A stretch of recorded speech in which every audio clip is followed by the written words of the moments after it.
2012 അപ്പോൾ ഇന്ത്യനെ ഭരിച്ചുകൊണ്ടിരുന്ന മൻമോഹൻ സിംഗിന്റെ ആ ഒരു സമയത്ത് അതായത് വലിയൊരു ഇൻഫർമേഷൻ ഇന്ത്യക്കുള്ളിലും അതുപോലെ തന്നെ ഇന്ത്യന്റെ പുറമെയുള്ള ന്യൂസ് ചാനലിലെല്ലാം തന്നെ വളരെയധികം സ്പ്രെഡ് ആവുന്നു. അതെന്താണെന്ന് വെച്ചാൽ അടുത്ത ഏതാനും മണിക്കൂറുകൾക്കുള്ളിൽ തന്നെ ഇന്ത്യയിൽ ഒരു മിലിറ്ററി coup സംഭവിക്കാൻ അല്ലെങ്കിൽ മിലിറ്ററി ഭരണം പിടിച്ചെടുക്കാൻ സാധ്യതകൾ കൂടുതലാണ് എന്ന് പറഞ്ഞ് ഒരു റിപ്പോർട്ടുകൾ പുറത്തു വന്നു. അപ്പോൾ ഈ ഒരു റിപ്പോർട്ട് പുറത്തു വന്നപ്പോൾ പെട്ടെന്ന് തന്നെ ഗവൺമെന്റിലുണ്ടായിരുന്ന അതായത് മൻമോഹൻ സിംഗും അതുപോലെ തന്നെ മറ്റ് ആൾക്കാരെല്ലാം ഇന്റലിജൻസ് ബ്യൂറോന്റെ അടുത്ത് ഇൻഫർമേഷൻ ചോദിച്ചു. ഇതിന്റെ കാരണം എന്താണെന്ന് വെച്ചാൽ അതായത് ഈ ഒരു റിപ്പോർട്ട് ആദ്യം പുറത്തു പറഞ്ഞത് അതേ കോൺഗ്രസ് പാർട്ടിയിലുള്ള ഒരാളും അതുപോലെ തന്നെ മുൻ മിനിസ്റ്ററും കൂടെ ആയ ഒരാളാണ് ഈ ഒരു റിപ്പോർട്ട് പുറത്തുവിട്ടത്. അപ്പോൾ ഇന്റലിജൻസ് ബ്യൂറോന്റെ അടുത്ത് ചോദിച്ചു കഴിഞ്ഞപ്പോൾ ഇന്റലിജൻസ് ബ്യൂറോ ഇതിനെക്കുറിച്ച് ഫുൾ ആയും ഡീറ്റെയിൽ ആയി നോക്കുമ്പോൾ അത് ശരിയാണ്. അതായത് കുറെ മിലിറ്ററി യൂണിറ്റ്സ് അവിടുന്ന് ഇവിടുന്ന് പുറപ്പെട്ട് ഡൽഹിയിലോട്ട് വരുന്ന പോലെ സൂചനകൾ ഇന്റലിജൻസ് ബ്യൂറോയ്ക്കും കിട്ടി. പെട്ടെന്ന് തന്നെ അതായത് ഏതൊരു ഗവൺമെന്റും ഇങ്ങനെ മിലിറ്ററി coup സംഭവിക്കുകയാണെങ്കിൽ ആദ്യം തന്നെ ചെയ്യുന്ന ഒരു സ്റ്റെപ്പ് ഉണ്ട്. അതായത് ഇവര് വരുന്ന വേഗത കുറയ്ക്കുക. അതുകൊണ്ട് ഇവരെ നമുക്ക് സ്പ്ലിറ്റ് ആക്കി വിടാം എന്നുള്ള ഒരു തന്ത്രമാണ് ആദ്യം തന്നെ ഏത് ഗവൺമെന്റും സ്വീകരിക്കുക. അതേപോലെ തന്നെ അപ്പോൾ ഉണ്ടായിരുന്ന ഗവൺമെന്റും സ്വീകരിക്കുന്നു. കൂടുതലായിട്ടും പോലീസിനെ വെച്ച് ചെക്ക് പോസ്റ്റുകൾ അവിടെയും ഇവിടെയും വേണ്ടാത്ത സ്ഥലത്തെല്ലാം തന്നെ നിർമ്മിക്കുന്നു. ആ ഒരു ചെക്ക് പോസ്റ്റിൽ വന്ന് ഇവർ മെല്ലെ മെല്ലെ തടയുമ്പോൾ ഇവരുടെ വേഗത കുറയും. അതുപോലെ തന്നെ ഇവരുമായിട്ട് ഡിസ്കസ് ചെയ്യാനും അതുപോലെ തന്നെ ചർച്ച ചെയ്യാനും സമയം കൂടുതൽ ലഭിക്കും. ഇതാണ് എല്ലാ ഗവൺമെന്റും ആദ്യത്തെ സ്റ്റെപ്പിൽ നോക്കുക. അത് തന്നെയാണ് അപ്പോഴത്തെ ഗവൺമെന്റും നോക്കിയത്. അതിനുശേഷം ആർമിയുടെ DGMO അതായത് director general of military operation അദ്ദേഹനെ വിളിച്ച് ഇന്ത്യൻ ഗവൺമെന്റ് ക്വസ്റ്റ്യൻ ചോദിക്കുന്നു. അതായത് എന്തുകൊണ്ടാണ് ഇങ്ങനെ ഒരു മൂവ് സംഭവിച്ചത്, ഇത് എന്താണ് ഇതിന്റെ പിന്നിലുള്ള ഉദ്ദേശം എന്ന് ചോദിച്ചപ്പോൾ അദ്ദേഹം അത് ക്ലാരിഫൈ ചെയ്തു. അതായത് ഇതൊരു മിലിറ്ററി കൂപ്പോ അല്ലെങ്കിൽ മിലിറ്ററി ഭരണം പിടിച്ചെടുക്കാനോ നോക്കിയതല്ല, ഇതൊരു ഡെയിലി എക്സസൈസ് ആണ്. പക്ഷെ അന്നത്തെ ദിവസം ഇച്ചിരി കൂടുതൽ ചെയ്തത് എന്താണെന്ന് വെച്ചാൽ അതായത് ആ ഒരു ദിവസം കൂടുതലും മഞ്ഞുണ്ടായിരുന്നു. അപ്പോൾ മഞ്ഞത്ത് നമുക്ക് എത്രമാത്രം വർക്ക് ചെയ്യാൻ പറ്റും എന്നുള്ളത് അറിയാനും കൂടിയാണ്, എഫക്റ്റീവ്നെസ് അറിയാൻ വേണ്ടിയാണ് അത് ചെയ്തത്, അല്ലാണ്ട് മിലിറ്ററി coup അല്ല എന്ന് പറഞ്ഞ് ഒരു ക്ലിയർ ഇൻഫർമേഷനും കൊടുത്തു. അപ്പോൾ അങ്ങനെ ഒരു സംഭവം സംഭവിച്ചെങ്കിലും നമ്മൾ ഇന്ത്യൻ ഹിസ്റ്ററി എടുത്തു നോക്കുകയാണെങ്കിൽ ഇതുവരെയും നമ്മുടെ രാജ്യം ഒരു വട്ടം പോലും അതായത് വിറ്റ്നസ് ചെയ്തിട്ടില്ല മിലിറ്ററി coup അല്ലെങ്കിൽ ഈ സൈന്യം ഈ രാജ്യത്തിന് അതായത് അവർ ഭരണം പിടിച്ചെടുക്കുന്നത്. പക്ഷെ നമ്മൾ അയൽ സംസ്ഥാനമായ ഇപ്പോൾ റീസെന്റ് ആയിട്ട് ബംഗ്ലാദേശിൽ പിടിച്ചെടുത്തു. അതുപോലെ തന്നെ പാകിസ്ഥാനിൽ അതായത് കഴിഞ്ഞ വർഷം അവർ മിലിറ്ററി coup ഉണ്ടാക്കി. അതുപോലെ തന്നെ ആഫ്രിക്ക, മ്യാൻമാർ ഇങ്ങനെയുള്ള പല രാജ്യങ്ങളിലും അതായത് ആഫ്രിക്ക പോലെയുള്ള കോണ്ടിനെന്റിൽ പല സംസ്ഥാനങ്ങളിലും അതായത് പല രാജ്യങ്ങളിലും പലപ്പോഴും മിലിറ്ററി coup സംഭവിക്കുന്നെല്ലാം നിങ്ങൾ ന്യൂസുകളെല്ലാം കേട്ടിട്ടുണ്ടാവും. പക്ഷെ എന്തുകൊണ്ടാണ് ഇന്ത്യയിൽ മാത്രം ഈ മിലിറ്ററി coup സംഭവിക്കാത്തത്? അതായത് ഇന്ത്യൻ ആർമി അതായത് ഈ രാജ്യങ്ങളെല്ലാം വെച്ച് നോക്കുമ്പോൾ സ്ട്രോങ്ങസ്റ്റ് ആർമിയും ഇന്ത്യൻ ആർമി തന്നെയാണ്. പക്ഷെ ഇന്ത്യൻ ആർമി ഒരിക്കൽ പോലും ഭരണം പിടിച്ചെടുക്കാൻ ശ്രമിക്കാത്തത്. അതാണ് നമ്മൾ ഇന്നത്തെ ഈ വീഡിയോ ഡീറ്റെയിൽ ആയി അനലൈസ് ചെയ്യാൻ പോകുന്നത്. ഇതിന് പ്രധാനമായിട്ടും 3 കാരണങ്ങളാണ് ഉള്ളത്. ആ 3 കാരണങ്ങളും നമ്മൾ ഡീറ്റെയിൽ ആയി നോക്കുന്നുണ്ട്. അപ്പോൾ വീഡിയോ ഇഷ്ടപ്പെടുകയാണെങ്കിൽ ലൈക്ക് ചെയ്യാൻ മറക്കരുത്. ഇപ്പൊ വീഡിയോ എടുക്കാം. അപ്പോൾ നമ്മൾ പറഞ്ഞല്ലോ 1947 നമുക്ക് ഇൻഡിപെൻഡൻസ് കിട്ടുന്നത്. അതിനുശേഷമാണ് അതായത് ഈ ആർമിയും കാര്യങ്ങളെല്ലാം തന്നെ നമുക്ക് സെപ്പറേറ്റ് ആയി വരുന്നതും ഉള്ള കാര്യങ്ങളെല്ലാം അതിനുശേഷമാണ്. അപ്പോൾ 1967 ആ ഒരു ഇലക്ഷൻ സമയത്തും ജവഹർലാൽ നെഹ്റു മരിച്ച ആ ഒരു സമയത്തെല്ലാം തന്നെ ലോകത്തുള്ള പല രാജ്യങ്ങളും അത് വിലയിരുത്തി ഇന്ത്യയിൽ എന്തായാലും മിലിറ്ററി coup ആണ് സംഭവിക്കാൻ പോകുന്നത്.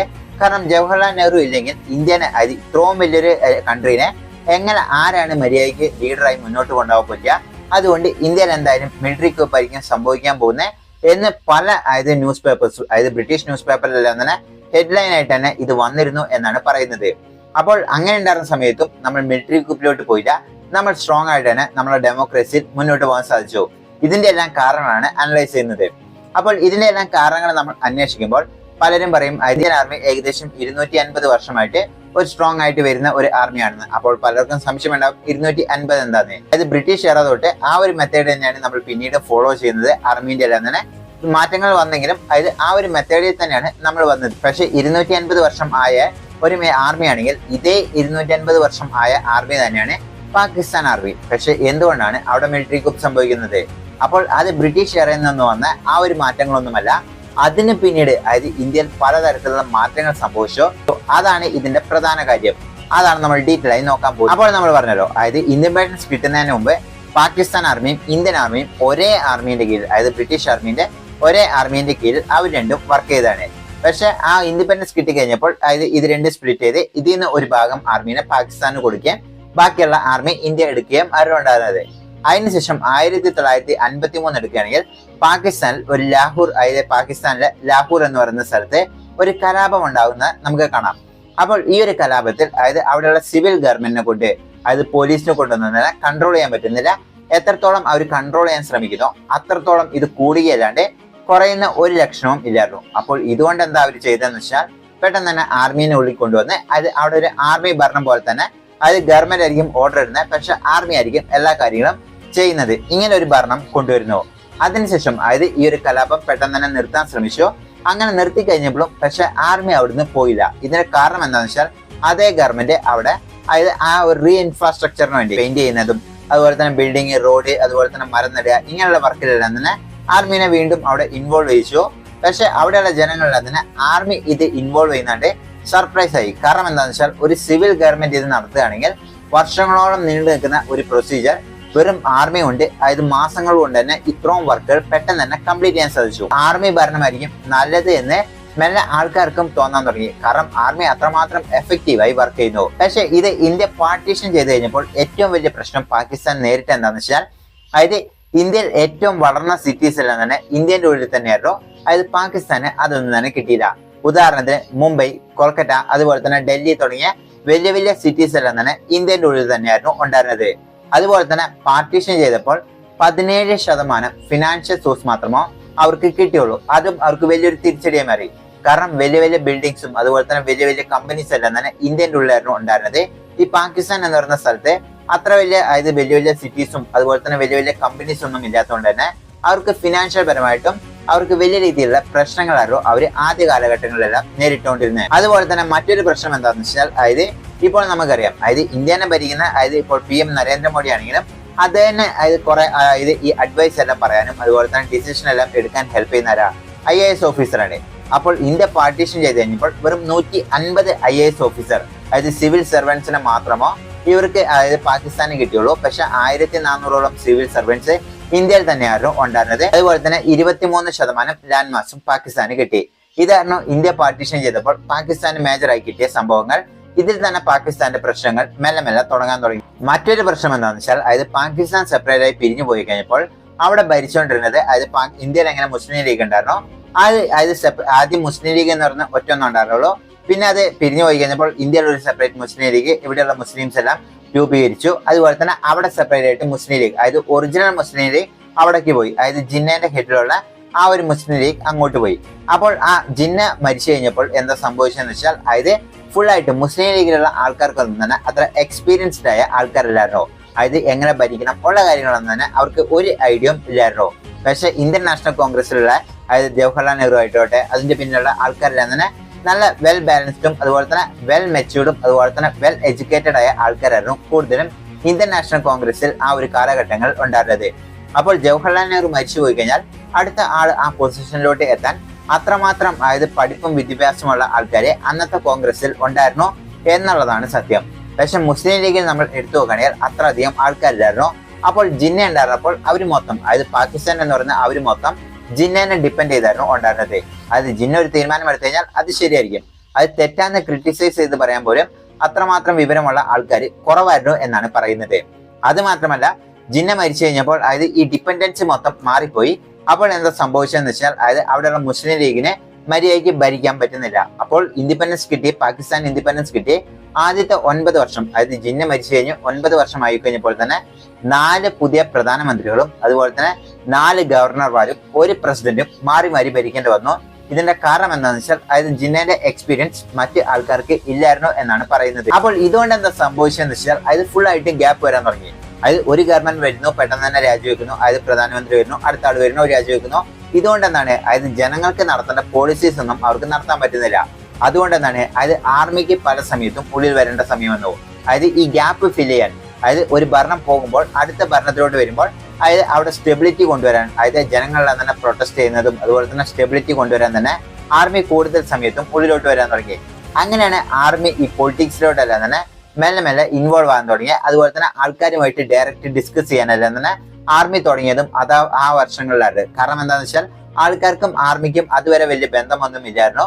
പക്ഷെ ഇങ്ങനെ അതായത് പൊളിറ്റിക്കൽ ഇൻസ്റ്റെബിലിറ്റി വന്നപ്പോൾ ആൾക്കാരെ ഒന്ന് ശാന്തപ്പെടുത്താനെല്ലാം തന്നെ ആർമിയിലുള്ള ജനറൽസ് എല്ലാം തന്നെ മെല്ലെ മെല്ലെ ശ്രമിക്കാൻ തുടങ്ങി. അങ്ങനെയാണ് ഇവർ പൊളിറ്റിക്സിലോട്ട് മെല്ലെ മെല്ലെ കിടക്കുന്നത്. ഇത് മാത്രമല്ല മറ്റൊരു പ്രശ്നവും പാകിസ്ഥാൻ നേരിട്ട് എന്താണെന്ന് വെച്ചാൽ അതായത് ഇൻഡിപെൻഡൻസ് കിട്ടിക്കഴിഞ്ഞപ്പോൾ പാകിസ്ഥാനിലുള്ള ആൾക്കാരെല്ലാം വിചാരിക്കുന്നു അതായത് ഇന്ത്യ എപ്പോൾ വേണമെങ്കിലും നമ്മളെ ആക്രമിക്കാം. അതുകൊണ്ട് എന്താണ് നമ്മുടെ ഡിഫൻസ് അതുപോലെ തന്നെ മിലിറ്ററി എല്ലാം തന്നെ വലുതായാൽ മാത്രമോ നമുക്ക് ഇന്ത്യൻ്റെ കൂടെ പിടിച്ചു നിൽക്കാൻ പറ്റുള്ളൂ എന്ന് അവർ വിചാരിക്കുന്നു. അപ്പോൾ അങ്ങനെ അവർ വിചാരിച്ചുകൊണ്ട് ആദ്യത്തെ സമയങ്ങളിലെല്ലാം തന്നെ അവരുടെ ബഡ്ജറ്റിൽ 70% ബഡ്ജറ്റും ഈ ഡിഫൻസിന് വേണ്ടി അലോക്കേറ്റ് ചെയ്തിരുന്നു എന്നാണ് പറയുന്നത്. അതായത് ആർമിന്റെ എക്യുപ്മെന്റ്സ് വാങ്ങാനും അതുപോലെ തന്നെ ആർമി ആൾക്കാർക്കെല്ലാം തന്നെ പൈസ കൊടുക്കാനും ട്രെയിൻ ചെയ്യാനും ഇതിനെല്ലാം തന്നെ 70% ഇങ്ങനെ ചെലവഴിച്ചിരുന്നു എന്നാണ് പറയുന്നത്. അതുപോലെ തന്നെ മറ്റൊരു പ്രശ്നം എന്താണെന്ന് വെച്ചാൽ അതായത് ബ്രിട്ടീഷേഴ്സ് ഉണ്ടായിരുന്ന സമയത്തും ഇന്ത്യൻ ആർമിയിൽ കൂടുതൽ ആൾക്കാരും ഉണ്ടായിരുന്നത് പഞ്ചാബ് എന്ന് പറയുന്ന ആ ഒരു സ്ഥലത്തായിരുന്നു. ഇതിന്റെ കാരണം ബ്രിട്ടീഷേഴ്സ് വെച്ചിരിക്കുന്നതിന്റെ കാരണം എന്താണെന്ന് വെച്ചാൽ അതായത് ബ്രിട്ടീഷേഴ്സിന് അറിയാം അതായത് ഇങ്ങനെ ഒരു മിലിറ്ററി coup എപ്പോൾ വേണേലും സംഭവിക്കാം, അതുകൊണ്ട് അവരുടെ ഭരണത്തിന് അതൊരു പ്രശ്നമാണെന്ന് കരുതിക്കൊണ്ട് അവരെന്താ ചെയ്തതെന്ന് വെച്ചാൽ മൈനോറിറ്റി ആൾക്കാരെ മാത്രമോ അവരുടെ ആർമിയിലോട്ട് എടുക്കൊള്ളായിരുന്നു. അങ്ങനെയാണ് ഈ പഞ്ചാബിലുള്ള ആൾക്കാരെ ആർമിയിലോട്ട് കൂടുതലും എടുത്തുകൊണ്ടിരുന്നത്. പക്ഷെ ഇന്ത്യനെ സെപ്പറേറ്റ് ആയി അതായത് ഇതേ മെത്തേഡ് തന്നെയാണ് അവര് ഇറാനിലും മ്യാൻമാറിലും എല്ലാം ഫോളോ ചെയ്ത് വന്നുകൊണ്ടിരുന്നത്. അതായത് ബ്രിട്ടീഷേഴ്സ് അതായത് മൈനോറിറ്റി ആൾക്കാരെ എടുക്കുകയാണെങ്കിൽ അവരുടെ ഗവൺമെന്റിനെതിരെ തിരിയില്ല എന്ന് അവർ ഉറച്ചു വിശ്വസിച്ചിരുന്നു. അത് തന്നെയായിരുന്നു സത്യവും ഉണ്ടായിരുന്നതും. പക്ഷെ ഇന്ത്യ പാകിസ്ഥാൻ എന്ന് സ്പ്ലിറ്റ് ആയി പോയി കഴിഞ്ഞപ്പോൾ ഏകദേശം 60% ഇന്ത്യൻ ആർമിയിൽ ഈ പഞ്ചാബിലുള്ള ആൾക്കാരായിരുന്നു ഉണ്ടായിരുന്നത്. പക്ഷെ ഇങ്ങനെ പാകിസ്ഥാൻ എന്ന് പറയുന്ന സെപ്പറേറ്റ് രാജ്യമായി കഴിഞ്ഞപ്പോൾ ഇതിലുള്ള അതായത് മുസ്ലിംസ് എല്ലാം തന്നെ പഞ്ചാബിലുണ്ടായിരുന്ന ആ ആർമിയിലുണ്ടായിരുന്ന മുസ്ലിംസ് എല്ലാം തന്നെ സെപ്പറേറ്റ് ആയിട്ട് പാകിസ്ഥാൻ ആർമിയിലോട്ട് പോയി. ഇതുകൊണ്ട് എന്താണ് ഇന്ത്യൻ ആർമിയിൽ 60% എന്ന് പറയുന്നത് 32% കുറഞ്ഞു.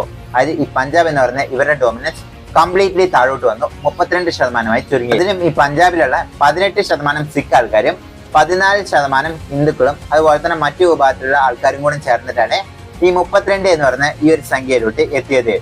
അപ്പോൾ ഇങ്ങനെ ഒരു സംഖ്യയിലോട്ട് എത്തിക്കഴിഞ്ഞപ്പോൾ എന്താ സംഭവിച്ചതെന്ന് വെച്ചാൽ അതായത് ഈ പഞ്ചാബിലുള്ള ഒറ്റ കമ്മ്യൂണിറ്റി അല്ല ഡോമിനൻസ് ചെയ്യുന്നത്.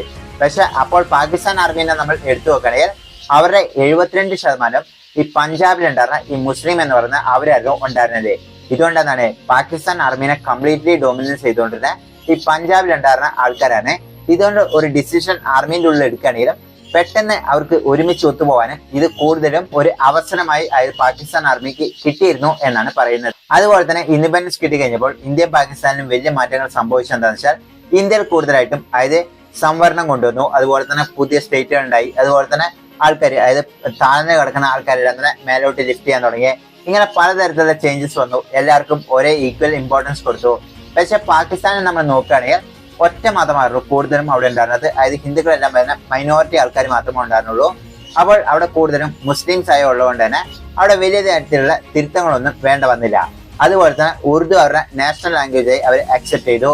അതുപോലെ തന്നെ ഈസ്റ്റ് പാകിസ്ഥാൻ അതായത് ഇന്നത്തെ ബംഗ്ലാദേശ് നമ്മൾ എടുത്തു നോക്കുകയാണെങ്കിൽ അവിടെ 50% താഴെ ആൾക്കാർ മാത്രമേ ഉറുദു അവിടെ അതായത് സംസാരിക്കുന്നുള്ളൂ. ബാക്കിയെല്ലാം തന്നെ ബംഗ്ലാദേശീസ് ആണ്. ബംഗ്ലാദേശിനെ ഫുൾ ആയിട്ടും അവോയ്ഡ് ചെയ്യായിരുന്നു ഉണ്ടായിരുന്നത്. ഇത് പിന്നീട് പ്രശ്നമായി ഉണ്ടായിട്ടാണ് ബംഗ്ലാദേശ് എന്ന് പറയുന്ന സെപ്പറേറ്റ് രാജ്യം അതായത് ഇന്ത്യന്റെ സഹായത്തോടെ ഉണ്ടായത്. അതായത് അവർക്ക് സെപ്പറേറ്റ് വേണമെന്ന് പറഞ്ഞത്. അപ്പോൾ ഇങ്ങനൊന്നും അക്സെപ്റ്റ് ചെയ്യാത്തതുകൊണ്ട് അതായത് പാകിസ്ഥാന്റെ ഉള്ളിൽ തന്നെ പ്രശ്നങ്ങൾ ഉണ്ടായി. പക്ഷെ ഇന്ത്യനെ എടുത്തു നോക്കുകയാണെങ്കിൽ ഇന്ത്യക്ക് സെപ്പറേറ്റ് ആയിട്ട് നാഷണൽ ലാംഗ്വേജ് ഇല്ല. ഇങ്ങനെ പല കാര്യങ്ങളും എല്ലാ രീതിയിലും സ്മൂത്തായി പോകുന്നതുകൊണ്ട് തന്നെ ഇന്ത്യ നല്ല രീതിയിൽ തന്നെ മുന്നോട്ട് പോകാൻ തുടങ്ങി. അതുപോലെ തന്നെ മറ്റൊരു കാര്യം എന്താണെന്ന് വെച്ചാൽ ഇന്ത്യക്ക് ഇൻഡിപെൻഡൻസ് കിട്ടിക്കഴിഞ്ഞപ്പോൾ അപ്പോഴത്തെ ഇന്ത്യൻ പ്രധാനമന്ത്രിയായ ജവഹർലാൽ നെഹ്റു മറ്റൊരു കാര്യം കൂടി ചെയ്തു. അതായത് ഇന്ത്യയിൽ മിലിറ്ററി coup എല്ലാം സംഭവിക്കുന്നത് പരമാവധി കുറയ്ക്കാൻ വേണ്ടി അദ്ദേഹം വേറൊരു കാര്യങ്ങളെല്ലാം ചെയ്തു. അതെന്താണെന്ന് വെച്ചാൽ ആദ്യം തന്നെ ഇന്ത്യക്ക് ഇൻഡിപെൻഡൻസ് കിട്ടിക്കഴിഞ്ഞപ്പോൾ അതുവരെ ഇന്ത്യയുടെ അതായത് ആർമി ചീഫിന്റെ ഒരു ബംഗ്ലാവായിരുന്നു ഉണ്ടായിരുന്നത്. അദ്ദേഹത്തിന് ആ ബംഗ്ലാവിൽ നിന്ന് അദ്ദേഹത്തിന് അവിടുന്ന് എടുത്തു കളഞ്ഞ് ഇന്ത്യൻ പ്രധാനമന്ത്രിക്ക് ആ ബംഗ്ലാവ് കൊടുത്തു. അപ്പോൾ ഇതുകൊണ്ട് എന്താണ് അതായത് ആർമി ചീഫ് അതായത് പ്രധാനമന്ത്രിയെക്കാട്ടിലും വലിയതല്ല എന്ന് തെളിയിക്കാൻ വേണ്ടിയായിരുന്നു ഈ ഒരു സ്റ്റെപ്പ് എടുത്ത് എന്നാണ് പറയുന്നത്. അപ്പോൾ ഇതുകൊണ്ട് എന്താണ് അതായത് ഡെമോക്രസി എന്ന് പറയുന്ന ഒരു രാജ്യത്ത് എപ്പോഴും പ്രധാനമന്ത്രിയാണ് വലുത്, അല്ലാണ്ട് ആർമി ചീഫ് അല്ല എന്നുള്ളത് ഒരു കൃത്യമായിട്ട് ഒരു ഇൻഡിക്കേഷനും കൂടിയാണ് ഇതിൽ നിന്ന് കൊടുത്തത്. അത് മാത്രമല്ല 1955 ആയപ്പോൾ ചീഫ് ഓഫ് ആർമി സ്റ്റാഫ് എന്ന് പറയുന്ന ഒരു സെപ്പറേറ്റ് കമ്മിറ്റീനെ ഫോം ചെയ്തു. ഇതുകൊണ്ട് എന്താണെന്ന് വെച്ചാൽ അതായത് ഇന്ത്യൻ ആർമി മാത്രമല്ല അതായത് ഒരു രാജ്യത്തെ ആർമി മാത്രമല്ല ഡോമിനൻസ് ഉണ്ടാവുക, ഇന്ത്യൻ ആർമീന്റെ അതായത് ടോപ്പ് പൊസിഷനിലുള്ള അതേ പവർ ഇന്ത്യൻ നേവിക്ക് ഉണ്ടാവും, അതുപോലെ തന്നെ ഇന്ത്യൻ എയർഫോഴ്സ് ഉണ്ടാവും. ഇങ്ങനെ മൂന്ന് ഡിപ്പാർട്ട്മെന്റിലും ഈക്വലായി പിരിച്ചുകൊണ്ട് തന്നെ അതായത് ഇപ്പോൾ ആർമിയിലെ വലിയ ആള് അതായത് ആ നേവി ഓഫീസറിനോട് പറഞ്ഞു കഴിഞ്ഞാൽ അതേ ആൾക്കാർ അതായത് നേവി ആൾക്കാർ ഫുള്ളായി ഫോളോ ചെയ്യേണ്ട ആവശ്യമില്ല. അതേപോലെ തന്നെ എയർഫോഴ്സിലുള്ള ആൾക്കാർ ഫുള്ളായി ഫോളോ ചെയ്യേണ്ട ആവശ്യമില്ല. ഈ ഒരു രീതി ഫോളോ ചെയ്ത് കഴിഞ്ഞപ്പോൾ എല്ലാവർക്കും ഈക്വൽ ഇമ്പോർട്ടൻസും അതുപോലെ തന്നെ ഈക്വൽ പവർ ഡിസ്ട്രിബ്യൂഷനും കൂടെ ആയി കഴിഞ്ഞപ്പോൾ ഒറ്റ ഡിസിഷൻ അതായത് ഇന്ത്യയിലെ എല്ലാ ആർമിക്കും ഒറ്റ ഡിസിഷൻസ് എടുക്കാൻ പറ്റാത്ത ഒരു രീതിയിലോട്ട് ഇത് കുറച്ചു. അതുപോലെ തന്നെ ആർമിന്റെ ആൻസറബിലിറ്റി കൂട്ടി. ഇതെന്താണെന്ന് വെച്ചാൽ അതായത് അതുവരെ ആർമി എല്ലാ കാര്യത്തിലോട്ടൊന്നും തന്നെ ഗവൺമെന്റ് ചോദിച്ചു കഴിഞ്ഞാൽ ഉത്തരം പറയുന്ന ആവശ്യമില്ലായിരുന്നു. പക്ഷെ അതിൽ പിന്നെ ഗവൺമെന്റ് എന്ത് ചോദ്യം ചോദിച്ചാലും അത് ആർമി ഉത്തരം പറഞ്ഞിരിക്കണം എന്ന് പറയുന്ന ഒരു ഡിസിഷൻ കൊണ്ടുവരുന്നു.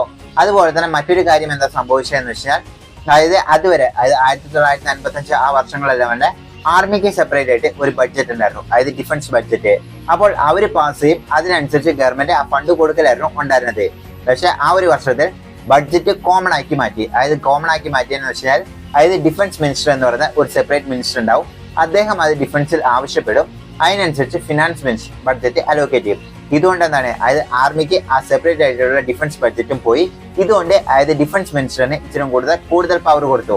അതുകൊണ്ട് ആർമി ജനറലിന്റെ എല്ലാം പവർ വീണ്ടും കുറയ്ക്കുകയായിരുന്നു ഉണ്ടായിരുന്നത്. അതുപോലെ തന്നെ അപ്പോഴത്തെ ഡിഫൻസ് മിനിസ്റ്ററായ കൃഷ്ണമേനോൻ എന്ന് പറയുന്ന അദ്ദേഹത്തിനോട് അപ്പോൾ ജവഹർലാൽ നെഹ്റുവും എല്ലാം കൂടെ ഡിസ്കസ് ചെയ്തിട്ട് ഇന്റലിജൻസ് ബ്യൂറോ അതായത് IB-നോട് പറയുന്നു, അതായത് എപ്പോൾ വേണമെങ്കിലും ഈ coup എല്ലാം സംഭവിക്കാം.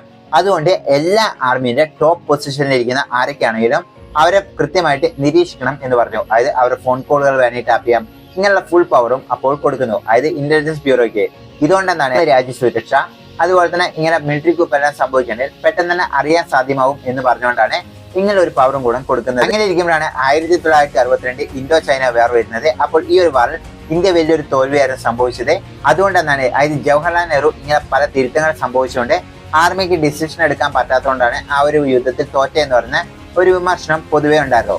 അപ്പോൾ ആ ഒരു സമയത്ത് എങ്ങനെയും അതായത് ഈ ആർമിന്റെ പവർ കൂട്ടിയേ മതിയാവുള്ളൂ, പക്ഷെ മിലിറ്ററി coup സംഭവിക്കോ എന്നുള്ളൊരു പ്രശ്നം കൂടി ഉണ്ടായിരുന്നു. അപ്പോൾ അതുകൊണ്ട് ഇന്ത്യൻ ഗവൺമെന്റ് ഫോളോ ചെയ്ത മറ്റൊരു രീതിയാണ് അത് പാരാമിലിറ്ററി. അതുവരെ ഏകദേശം 20-22,000 പേരോ പാരാമിലിറ്ററിയിൽ ഉണ്ടായിരുന്നുള്ളൂ. പക്ഷെ ഇത് കഴിഞ്ഞപ്പോൾ 2 ലക്ഷമായിട്ട് അത് വർദ്ധിച്ചു. ഇതുകൊണ്ട് എന്താണ്, ആർമിക്ക് ഇന്ത്യയുടെ കാര്യത്തിലൊന്നും തന്നെ ഡിസ്കസ് ചെയ്യേണ്ട ആവശ്യമില്ല. അതുപോലെ തന്നെ ഈ പാരാമിലിറ്ററി ഉള്ള ആൾക്കാർക്കെല്ലാം തന്നെ ഹെവി വെപ്പൺസ് ഒന്നും ഉണ്ടാവില്ല, ലൈറ്റ് വെപ്പൺസ് മാത്രമേ കൊടുക്കുള്ളൂ. ഇതുകൊണ്ട് വലിയ പ്രശ്നങ്ങളൊന്നും ഉണ്ടാവില്ല എന്ന് ഗവൺമെന്റ് വിചാരിച്ചു. അതുകൊണ്ട് എന്താണ്, ആർമിയും ആൾക്കാരുമായിട്ട് ഡയറക്റ്റ് ഡിസ്കസ് ചെയ്യാൻ പറ്റില്ല. അതുപോലെ തന്നെ ആർമി ജനറൽ ആൾക്കാർ, അതായത് വലിയ പൊസിഷനിലുള്ള ആൾക്കാർക്കെല്ലാം തന്നെ സാധാരണ ജനറൽ ആൾക്കാരുമായിട്ട് ഡിസ്കസ് ചെയ്യരുത് എന്ന് പറഞ്ഞ ഒരു വിലക്ക് തന്നെ ഉണ്ടായിരുന്നു എന്നാണ് പറയുന്നത്. അതുപോലെ തന്നെ ഇപ്പോൾ നമ്മൾ മ്യാൻമാർ രാജ്യങ്ങൾ എടുത്തു നോക്കുകയാണെങ്കിൽ അവിടെ ഇപ്പോൾ ഇന്ത്യൻ ആർമിയുടെ ഏറ്റവും വലിയ പൊസിഷനിലുള്ള ഒരാൾ നിൽക്കുക, അതേപോലെ തന്നെ മ്യാൻമാറിൽ ഏറ്റവും വലിയ പൊസിഷനിൽ ഒരാൾ നിൽക്കുക. അപ്പോൾ അദ്ദേഹം റിട്ടയർഡ് ആയി കഴിഞ്ഞാൽ പിന്നീട് എന്താ സംഭവിക്കുക വെച്ചാൽ അദ്ദേഹം അവിടുത്തെ ഗവൺമെന്റിനെ സഹായിക്കുകയാണ് ചെയ്യുക. അതായത് ഗവൺമെന്റ് ഡിസിഷൻ എല്ലാം എടുക്കുന്നത് ശരിയാണോ ഉള്ള കാര്യങ്ങളെല്ലാം ഡിസ്കസ് ചെയ്യാനാണ് അദ്ദേഹത്തെ സെലക്ട് ചെയ്യുക. പക്ഷെ ഈ ഒരു കാര്യം എടുത്തു നോക്കുകയാണെങ്കിൽ അതായത് ഇന്ത്യൻ ആർമിയിൽ വലിയ വലിയ പൊസിഷനുള്ള ആൾക്കാര് റിട്ടയർഡ് ആയി കഴിഞ്ഞാൽ എന്താ ചെയ്യാന്ന് വെച്ചാൽ ഇന്ത്യൻ ആർമിയിൽ നിന്ന് അവർ റിട്ടയർഡ് ആയതിനു ശേഷം ഇന്ത്യൻ ഗവൺമെന്റ് അവരെ പുറം രാജ്യത്തോട്ട് അയക്കും. അതായത് പുറം രാജ്യത്ത് എന്താണെന്ന് വെച്ചാൽ ഇന്ത്യൻ ഡിപ്ലോമാറ്റിക് അതായത് സിറ്റുവേഷൻ എല്ലാം ഹാൻഡിൽ ചെയ്യാൻ വേണ്ടി, അതായത് ഇന്ത്യൻ എംബസിയിൽ വർക്ക് ചെയ്യാനോ അങ്ങനെയുള്ള കാര്യത്തിലെല്ലാം തന്നെ പുറം രാജ്യത്തോട്ട് കൂടുതലും അയക്കും. ഇതുകൊണ്ടെന്നാണ് അവർക്കും അതായത് ജനങ്ങളുമായിട്ട് കോണ്ടാക്ട് കുറയും. അതുപോലെ തന്നെ ഇവിടെ തന്നെ ഉള്ളിൽ തന്നെ ഒരു കെയോസ് ഉണ്ടാക്കുന്നത് കുറയ്ക്കാൻ സാധ്യതകൾ ഉണ്ട് എന്ന് പറഞ്ഞുകൊണ്ടാണ് ഈ ഒരു ഡിസിഷൻ ഇന്നും ഇന്ത്യൻ ഗവൺമെന്റ് ഫോളോ ചെയ്യുന്നത്. അപ്പോൾ നമ്മൾ പറഞ്ഞല്ലോ 1955-65 ആ ഒരു കാലഘട്ടങ്ങളെല്ലാം എടുത്തു നോക്കുകയാണെങ്കിൽ ജവഹർലാൽ നെഹ്റുവിന്റെ ആ ഒരു പീരീഡ് എടുത്തു നോക്കുകയാണെങ്കിൽ ആർമിയിലുള്ള ആൾക്കാർക്കും അതുപോലെ തന്നെ ജനങ്ങളുമായിട്ട് ഡിസ്കസ് ചെയ്യുന്ന പരമാവധി കുറയ്ക്കായിരുന്നു ഉണ്ടായിരുന്നത്. അപ്പോൾ ഇങ്ങനെ ഡിസ്കസ് ചെയ്യുന്ന കുറയ്ക്കുന്നതുകൊണ്ട് തന്നെ അത് ഇങ്ങനെ മിലിറ്ററി coup എല്ലാം തന്നെ സംഭവിക്കുന്ന വളരെയധികം കുറയും. അതുകൊണ്ട് തന്നെയാണ് ഇന്ത്യ ഇന്നും അതായത് ഏകദേശം 75 വർഷമായിട്ടും ഇതുവരെ ഒരു മിലിറ്ററി coup സംഭവിക്കാത്തതും. ഇനി ഒരു 100 വർഷം ആയാലും ഈ ഒരു മിലിറ്ററി coup എല്ലാം തന്നെ ഇന്ത്യൻ ആർമി ചെയ്യില്ല എന്നാണ് വിചാരിക്കുന്നത്. കാരണം ഇത്രമാത്രം ഒരു വർഷം കടന്നു വന്നുകൊണ്ട് തന്നെ ഇനി ഇങ്ങനെയുള്ള ഒരു പൊളിറ്റിക്കൽ ഇൻസ്റ്റെബിലിറ്റി തന്നെ ഇന്ത്യയിൽ വരാൻ സാധ്യതകൾ കുറവാണ് എന്നാണ് എല്ലാ എക്സ്പേർട്സും പറയുന്നത്. അപ്പോൾ നിങ്ങൾ എന്താണ് ഇതിൽ വിചാരിക്കുന്നത്? കമന്റ് ബോക്സിൽ ഷെയർ. See you next.